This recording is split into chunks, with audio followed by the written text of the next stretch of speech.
बातमी आहे वाशिममधून। वाशिममध्ये भाजप आणि ठाकरेंची शिवसेना यांच्यात राडा झालाय। भाजपच्या कार्यकर्त्याला अटक करण्यावरून हा सगळा राडा झाल्याचं कळतंय।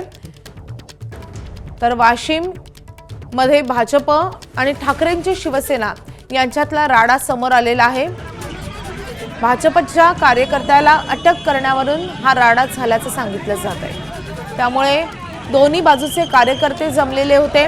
आपण बघतोय पोलीस त्यांना बाजूला काढण्याचा प्रयत्न करतात। त्यामुळे भाजप कार्यकर्त्याच्या अटक करण्यावरून हा जोरदार राडा ठाकरेंच्या शिवसेनेत आणि भाजपच्या कार्यकर्त्यांमध्ये झालेला पाहायला मिळाला।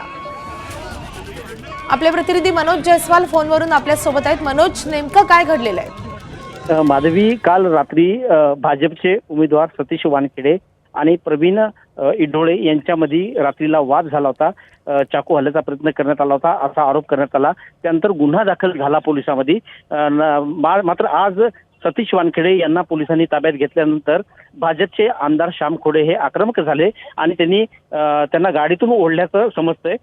त्याही पलीकडे जाऊन त्यांना बाहेर काढल्यानंतर अक्षरशः पोलिसांनी त्यांना थांबवण्याचा प्रयत्न केला। त्यानंतर दोन्ही कार्यकर्ते भाजपचे आणि शिवसेना उभाटा गटाचे आमने सामने आले। आरोपीला का बाहेर काढण्यात आलं यावरून हा सगळा वाद निर्माण झाला आणि याचा वादाचं परिवर्तन चांगलंच रंगल्याचं दिसलं आणि अक्षरशः श्याम खोडे यांनी पोलिसांवर दादागिरी करत या भाजप शिवसेनेच्या उभाटा गटाच्या जिल्हा प्रमुखांना ताब्यात घ्या अशी मागणी केली। त्यानंतर प्रकरण आणखी चिघळलं आणि काही वेळ लाठीचार्ज सदृश परिस्थिती निर्माण झाली होती। मात्र पोलिसांनी वेळेस सगळं प्रकरण हाताळल्याने वाद शमला असला तरी मात्र आता हा वाद संध्याकाळपर्यंत कुठपर्यंत रंगते हे पाहणं महत्त्वाचं असणार आहे। माधवी, मनोजजी धन्यवाद या सगळ्या सविस्तर माहितीसाठी। एबीपी माझा, उघडा डोळे बघा नीट।